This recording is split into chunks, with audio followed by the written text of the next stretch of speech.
and welcome back to the CFCTALK podcast. Your host Mohammed Saleja here, joined again by Akash. And after a loss like that against Leeds in 20 years, 3-0, absolute shocking loss.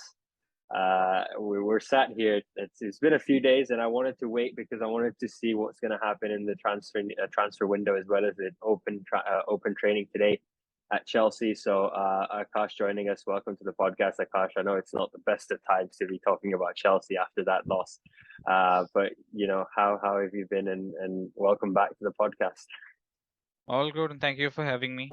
And if I deactivated Twitter after the match, it was too much to take because each time I think, okay, you're not gonna let stuff affect you, but some of the meltdown is a lot of it is justified because I don't think a lot of people can watch that sort of performance and then walk away and be completely unaffected, right? But it was pretty bad, and that's Yeah, putting it lightly. So no, I completely agree. I think I said this right before the recording started, and I'll say it again.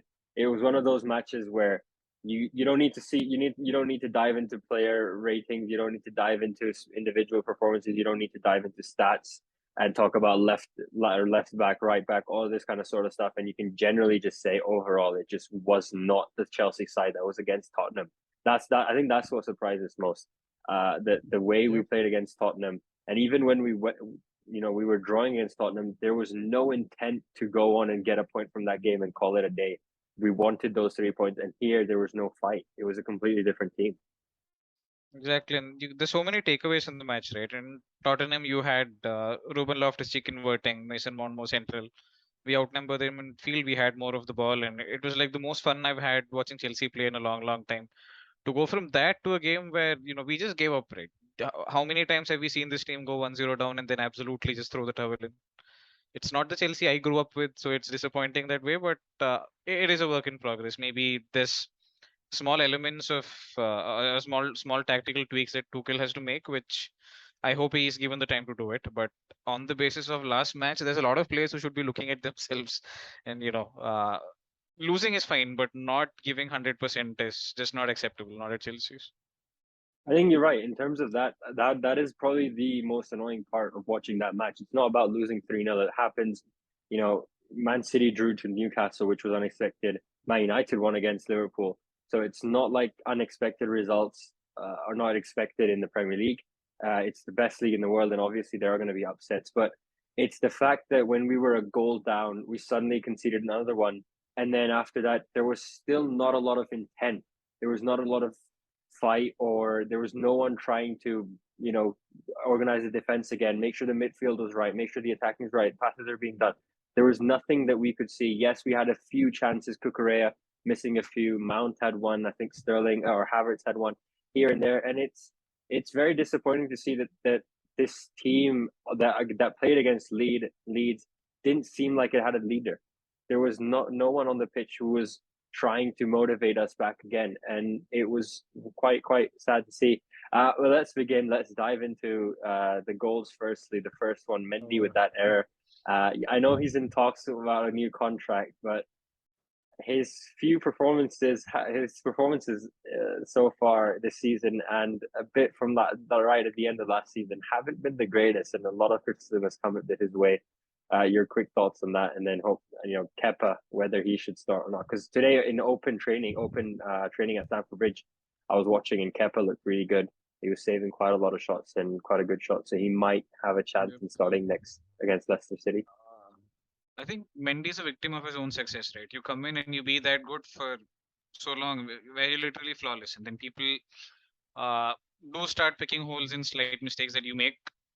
Definitely, the mistake that he made almost made me throw the TV off the stand, right? As in, regardless of how bad the start was, if you go in at It's halftime not at a zero, mistake you expect from him or anyone. Like exactly. it's So you just it's clear the just like a ball. It's brain not. fart. It's a Yeah. brain fart. It's stuff that kids playing under 13 and under 15 know. If you're being pressed, if you're not confident, kick the ball out. And how can a player of his quality have that sort of a brain freeze in those moments, right? But individual errors have cost us in the past, but I wouldn't be dropping Mendy. I know a lot of people have made the suggestion that if it is a meritocracy, put Mendy out and then bring Kepa in, but personally, not for me. Uh, Playing out from the back was never his strong suit. He does have a good range of pass, but he needs time on the ball, right? He's not Neuer or he's not Ederson, let's say. And Courtois is one person who I think knows his limitations pretty well. He knows that he has a good spread of play, but he's not good enough to actually beat people or take the ball under pressure. And I think Mendy has to get those self realizations. He's not Manuel Neuer. He's a really, really good shot stopper, and that's what he's good at. He's decent on the ball, but if there are instructions from Tuchel to say go ahead, take those risks, those need to change. And with Kepa, it's always it's the same debate over and over again, right? You bring Kepa in, he lets a goal in because maybe his wingspan isn't big enough or he can't get to a ball, and then people say we should have started Mendy.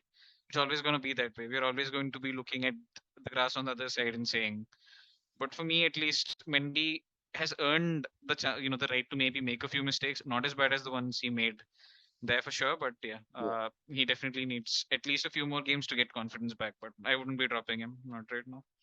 I thought I was thinking about this, and I was thinking maybe I would do it just to give him a break. Maybe he's just the last few performances conceding that many goals and the way that he's played. Maybe that's affecting him or I think something. this, yeah. So there's one really good point that Brett Gascoigne made. He used to be very active on Twitter at one point, but then he dipped because obviously, right? So Yeah, speaking to him recently, and he said one feature of Mendy's game that is noticed is he's very weak at his near post, which is he's like 6'6", right? So maybe getting down and covering that space is hard for him, but it's something that I think a few teams have latched onto. So I think that's something he's definitely has to look into. And when that starts happening, right, when the goalkeeper goes on to that this sort of bad stretch of form, it tends to stretch. You tends to stretch. You look at David De Gea and the trouble that he's been having. Kepa under Frank Lampard. So I hope that sort of stuff that doesn't happen with Mendy. But personally, for me, I back him to be good enough to recognize his flaws and then work around it. So let's see. yeah. I think I'll either ways. I'll be very happy with either one starting because honestly, goalkeepers make errors like these, and it happens. Kind of if he's putting in 20, 30 great performances a year and he's got one or two of those games where he's conceding goals or he's making errors, then I think you can let it slide. So hopefully, there's going to be a lot of positives in that against Leicester, hopefully.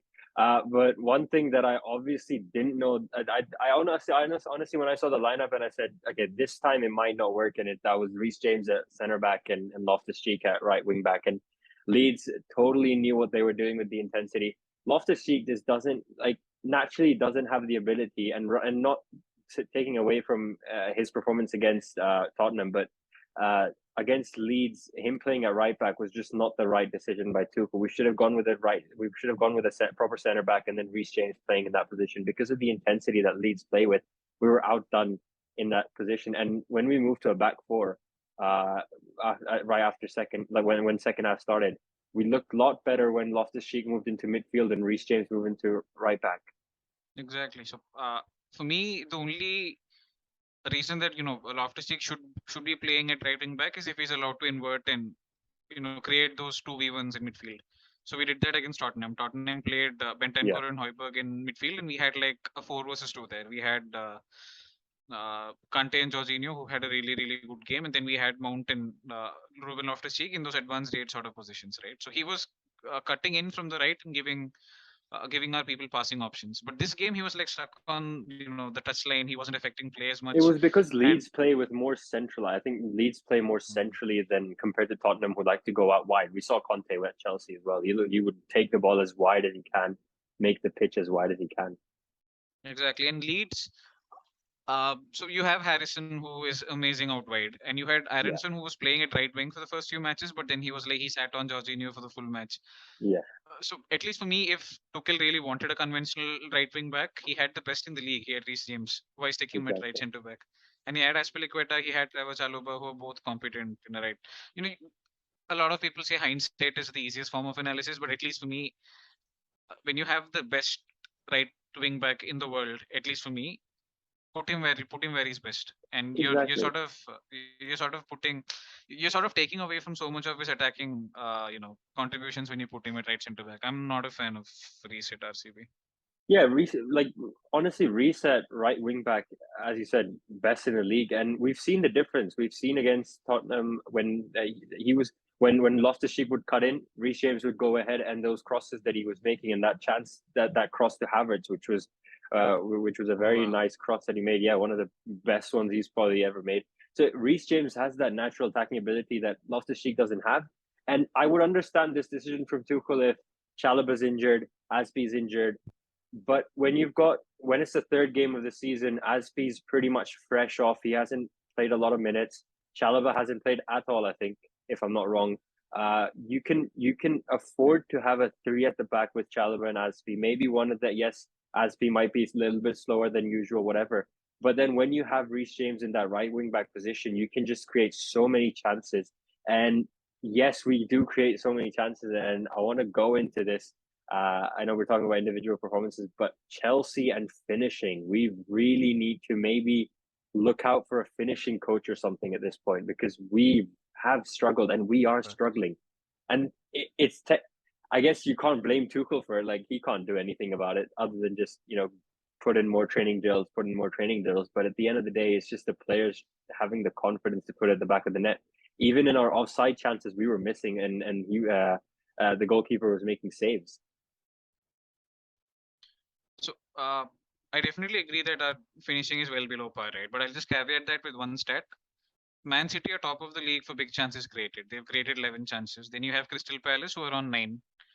Chelsea have 3 big chances in 3 games, and I think we created 0 versus Leeds. So obviously, when good quality chances are on such low supply, our misses are going to stand out that much more, right? City can afford to have Haaland miss a point blank sitter, then look back at the coach and smile because they know their system will account for chances like 5 minutes later. Havertz, for me, is not clinical like the name on Instagram says. I Clinical think I for, think for no one in Chelsea is clinical. Like, no one can. Maybe Reece James to a point, maybe, but uh, none of our attackers are clinical. I wouldn't say that. for sure. Which I think is a bit of the reasoning behind getting Aubameyang. He does miss chances occasionally, but Tuchel knows him. He played in a Tottenham system where he took very few touches but had like 26 goals. But again, he had Mkhitaryan laying on 20 assists in a season. So for me, it's definitely a bit of both, right? Our system is amazing at times. So you look at the Leicester game. I think we've spoken multiple times on this. The Yeah, Leicester game last year, the Real Madrid game last year. It worked like a charm. yeah. When you had people actually making those 2v1s and 3v2s out wide and in the middle, Kai Havertz was a huge factor versus Leicester. So why does that disappear when he plays these games? And I think it's a tough one for Tuchel because he does not want to compromise Thiago Silva in the center of defense and Jorginho obviously, but he definitely needs to at least consider putting someone like Ethan Ampadu or maybe someone with a bit more mobility in the center of midfield. I am a fan of Jorginho. I wasn't before, but the UCL run definitely changed my mind on him. Yeah, But it's pretty obvious in the Premier League where people are snapping right into him, he is going to struggle, and it's not an insult on yeah, the player. It's just a fact of football. yeah. So he does need someone to maybe give him that security. And Ampadu, I think, is the only person who's of that profile in the squad, and I have no idea why he isn't being given a chance. It's sad for me. I think you're right in terms of Jorginho. Like, Jorginho for me only works when there's Kovacic or Kante on the pitch, and it's because Kante can cover up for Jorginho's mistakes or the lack of pace that Jorginho has in covering ground, and Kovacic can do this. Kovacic can, be the one who can drag the ball up and take the ball up rather than Jorginho having to do it when he's in the team. But it was surprising to me that we had Gallagher on the pitch and Mount, as you mentioned, with Ampadu not getting a chance. We had Gallagher and Mount both on the pitch in what seemed like a pivot kind of situation, and it clearly wasn't working well. Even Mount didn't have a great performance. Gallagher didn't have a great performance. We did take off all 3 of our midfielders that game. Ended up taking them off because of the lack of chances maybe, or the defensive errors that we were making. For me, Gallagher has never played in the first phase of build-up at all, right? He's not the player who'll turn to the centre backs and say, "Give me the ball," and then receive it on the half turn and progress play.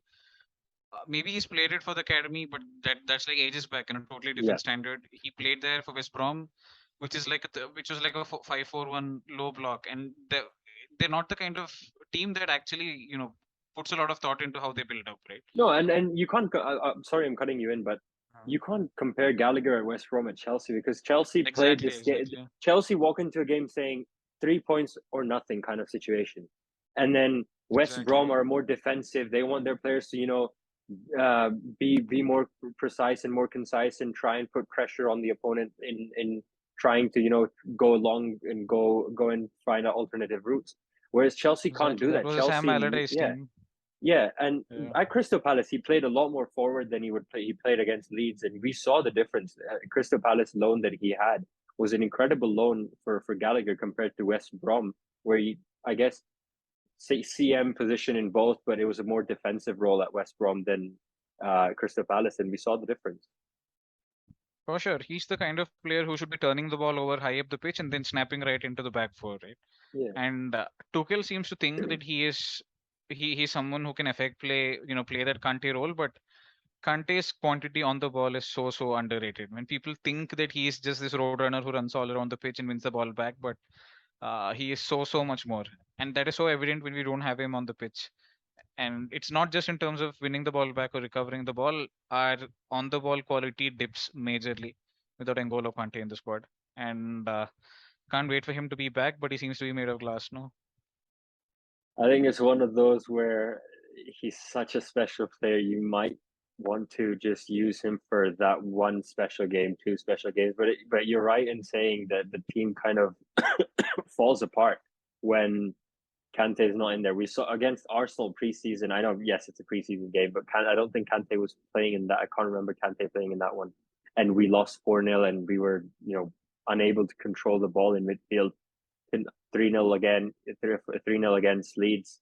Kante is not there. And compared to the first two games where Kante was there and the way he played. So I think with Kante, we're just going to have to accept the fact that if we want him to play every week, it'll have to be 45, 50 minutes, nothing more than that. And we will have to give him regular breaks, like with Thiago Silva. Yes, Thiago Silva is a little bit more, I guess, because he's naturally a defender. He's used to like getting hit on the body and all that stuff. But with Kante, we're gonna have to be very careful with him. It's just the case in the age with him, because it seems like he's not slowing down in terms of his off the ball work and on the ball work is still as good as the Kante of 2016 at Leicester, 2017 at Chelsea, and the last season, the Champions League winning season as well.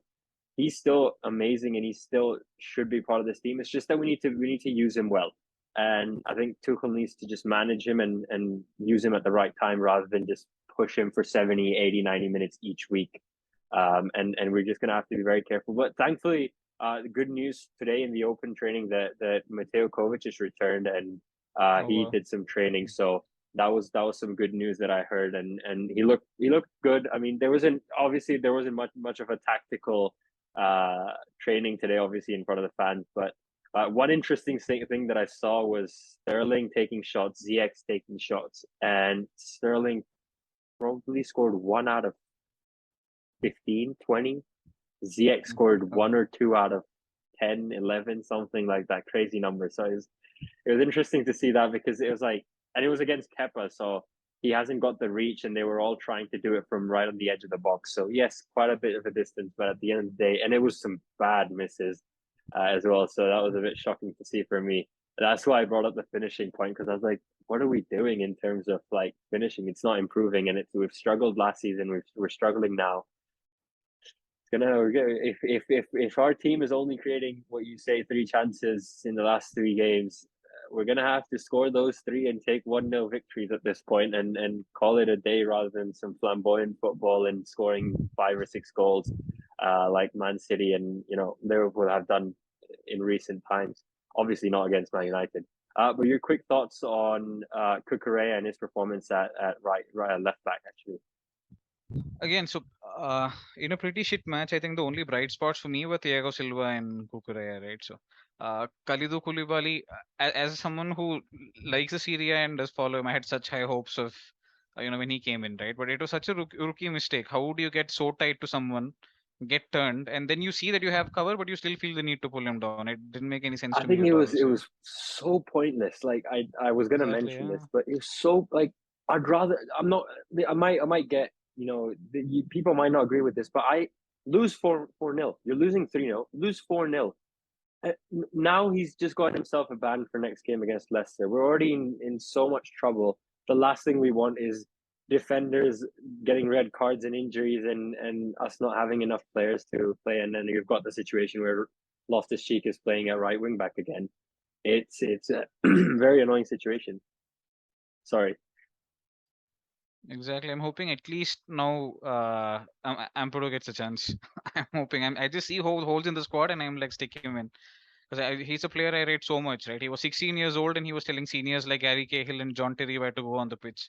So he has that character. He plays regularly for Wales, and he's always one of their best players. And when you're missing that profile in the squad, and I think CFC Central made a really valid point with Ampadu, which was he does not have the intelligence right now of when to choose the progressive pass. There are times where you cannot choose the forward pass, right? You have to take a step back, look around, uh, find the person not under pressure right now. Ampadu, that's one aspect of Ampadu's game which maybe he hasn't refined yet, but he needs time to sort of learn, right? And he will get there at Chelsea. Stick him in midfield if you're scared of him being, the lone central defender. He at least has people around him to atone for his mistakes. If we can afford having people run past Jorginho with his very obvious limitations, then Ampadu as well deserves a chance. Stick him with Jorginho like we do for Italy, as in Jorginho has someone deeper playing with him. Uh, so I don't know. I just went on this Ampadu rant because I wanted him to No, play I, for a I really long time. I agree with you because the way I look at it is if Tuchel's ready to try Loftus-Cheek at right wing back, if Tuchel's ready to try Reece James at centre back and on try and Gallagher and Mount pivot, then surely Ampadu can get a chance. Surely Callum Hudson-Odoi can get a chance. Surely these players can get a chance, whether or not, irrespective of what their situation in the transfer window is and what their future looks like. Because yes, as a player, Ampadu will probably be looking at options because if he's looking at the squad and going, we've just lost 3-0, but Tuchel's decided to go with the same team. I'm still not playing. I'm still not getting at least a substitution on in a game. Then he will look for options. It's obvious, but at the same time, irrespective of his future, you should give him a chance if you're ready to try out all of these equations that we've been trying in the team. And rightly said, where Ampadu, he lacks in a few areas, but so does Jorginho, so does Gallagher, so does Loftus-Cheek. Everyone has their kind of flaws, but if without trying, we cannot rule out the fact that Ampadu's not good enough for Chelsea or is not Chelsea level, which is I guess the new Twitter term. Every time we lose and we have a horrific performance, but yeah, I think a lot to take from this game, a lot to learn, and then I'm sure Tuchel's going to drill it down on each and every single one of those players that played, and even the subs bench and reserves and everyone. But yeah, just a little bit on the open training. I don't know if you saw much of it, but it was promising to see Tuchel talk to Chalobah. He had a 5 to 10 minute chat with Chalobah just sitting on his own, and then with Carne Chukwuemeka, I can't pronounce his name, but Chukwuemeka as Mm-hmm. well, which was good to see. So maybe something cooking in that area with Tuchel. But yeah, Leicester up next. Brendan Rodgers. I can't remember. I don't know if he actually got sacked because there was uh, news There were about it. rumors, yeah. Yeah, there were a lot of rumors suddenly, and then we were all like, "Oh, we're suddenly no longer going to get Fofana. Rodgers is sacked. New manager types. We're going to lose another game." But Brendan Rodgers in Leicester City haven't had the greatest of starts in the Premier League, and a perfect chance for Chelsea to bounce back, I'd say. Yeah, but we're charity FC. Whenever we go to a team in a difficult spot, we give them 3 points and then come back and they go back to being shit, right? So, Leicester for me are a squad that needs refreshing. So Yeah, they haven't spent anything this summer, if I'm not wrong. yeah, no, yeah, Yeah, they've lost a stalwart in the squad in Casper Michael. There's been constant talk that they're going to lose one of their best midfielders in Tielemans. There's talk that they're going to lose their best defender in Fofana right now. yeah. Soyuncu isn't who what he was. So it's a squad with a lot of problems, but uh, on their day, if motivated, obviously you have players like Madison, who can pull something out of nothing. He's a player I really rate, and when we were linked to him at some point, I was like, go for it. Amazing player, and some of his play in and around the box, in and around the 18-yard line is something which I don't think any of our players have currently. So really good team, and I hope. So last time we had a really bad loss to Real Madrid. We bounced back in the very next game. We went and absolutely slammed Southampton 6-0. So I'm hoping Yeah. for something similar, or just a little bit of fluency in attack, man. At least string a few passes together, show some intent, show some character. That's all I'm looking for versus Leicester. I agreed with you on that. I will say the Fofana news. it's surprising that Leicester are taking this long that to sell their players and if they want to actually sell players, because there's always this talk about Leicester can't spend money until they let a few players go. And when you've got 70 million from Chelsea on the table, for Tillemans, there's about 45 million on the table. You look at that and you go, that's 120 million. And if you stretch it all the way down, if you're going to fight this until the last day of the league and they end up getting it, you've got 120 million, but the transfer window is closed, and now you're just stuck with the squad that you have, and you've lost your midfielder and your defender. So it's quite surprising why Brendan Rodgers is being, I guess, very hard. He's playing hardball in terms of the players that want to leave, and specifically Fofana, because obviously Chelsea's the one linked with them, and the fact that he's made it very clear that he wants to go because rightfully he's agreed personal terms, and 70 million seems like a fair price. It's not a price which Leicester should be taking down on. Yes, obviously, because he's got this new 2-year contract, they can just kind of True. push it as much as they want as well. But yeah, I think you're right on the Leicester situation, where we should be, and we should actually end up thrashing them 3 or 4-0. And I'm gonna go as far as to say, just win. Just give me a 1-0 win, but show me a dominant performance where we're 1-0. Yes, okay, I'm not gonna pretend like our finishing is amazing. Mess up 5 or 6 chances, but at least create those 5 or 6 chances. Score that 1 or 2 chances.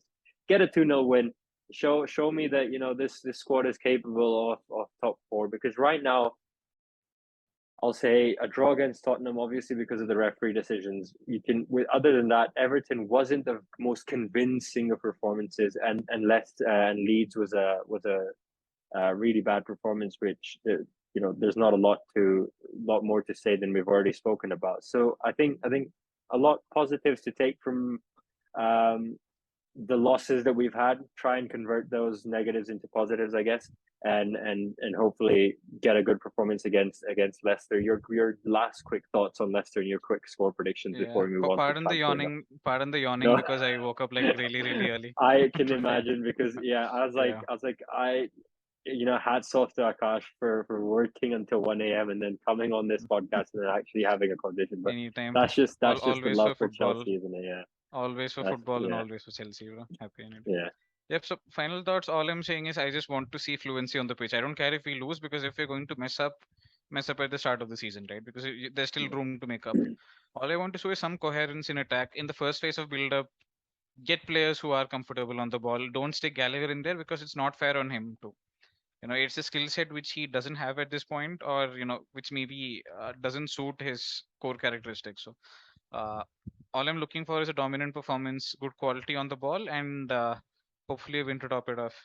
And so a lot of people, I think, a lot of my friends also are sort of melting down on the fact that we're not getting Fofana, right? So at least for me, in defense is the place I'd be least worried right now, because we're not stacked, but we have good players there.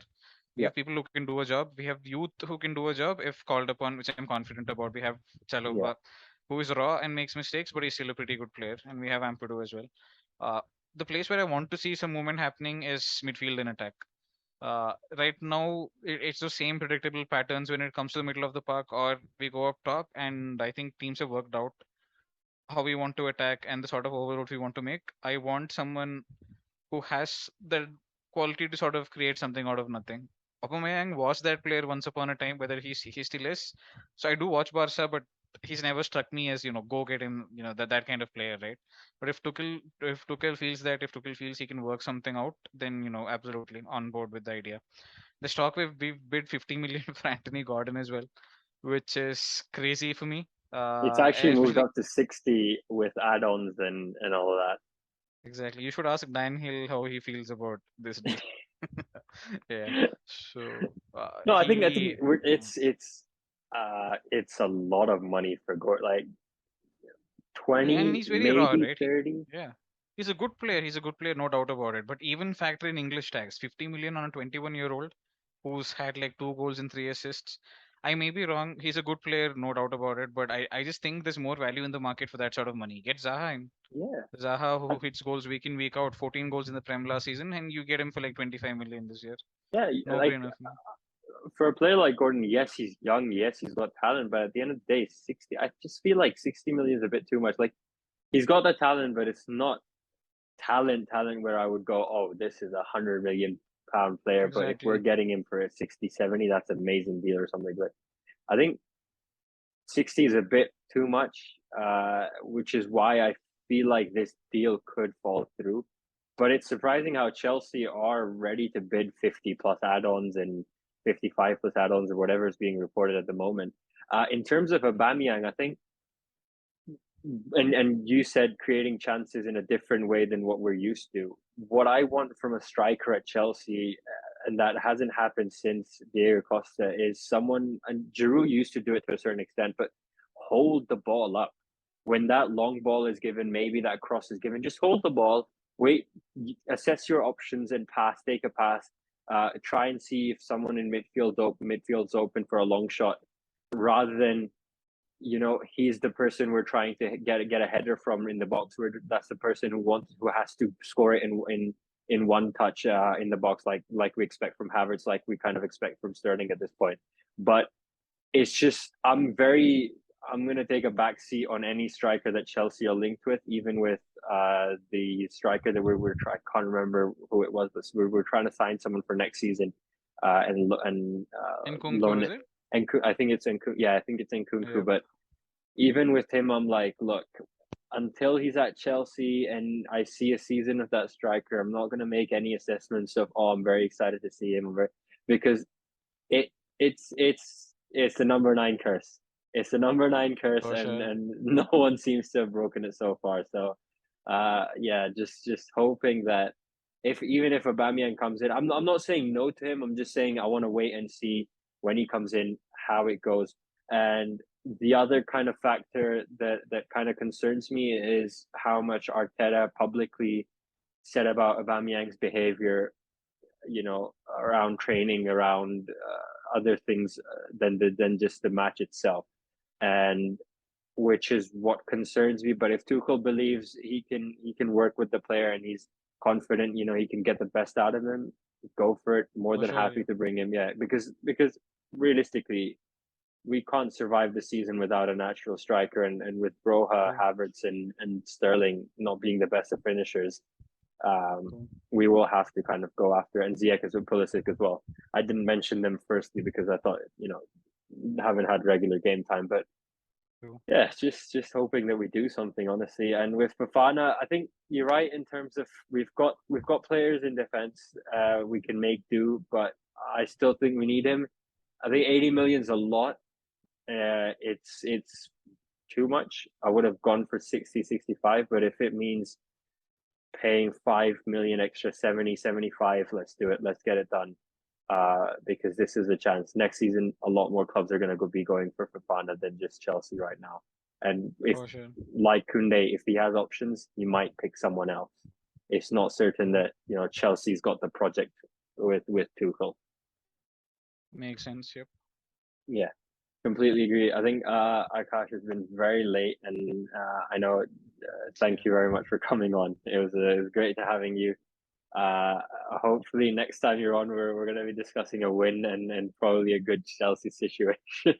Hopefully. uh, Hopefully. Yep. yeah. Yeah. Your quick predictions for Leicester just before we end it. Your score predictions and your goal scorers. Yeah. So I was on a stream just before the Leeds game and I said final Chelsea and Ruben Oof. Loftus-Cheek hat trick. So I'm gonna go for a 1-0 win. 1-0 win Chelsea, ground out, and yep, hopefully just a fluent performance. Yeah. I'm hoping Havertz on the score sheet, 2-0 Chelsea, and then maybe one from Mount or Sterling or anyone else. As long as For it's sure. 2-0, I think I'll be convinced that this Chelsea team can do something. And make For sure. something out of the season and hopefully top 4 at least. But yeah, thank you guys for watching. Hope you enjoyed. If you're watching it on YouTube, make sure to subscribe, leave a like, and comment below what you thought of Leeds, as well as follow all of our social media pages for the latest transfer news. Follow Akash. His socials will be in the description below if he hasn't deactivated his Twitter. And if he chooses to reactivate his Yeah. Twitter, then. But yeah, we'll see you guys next time. Until then, stay safe.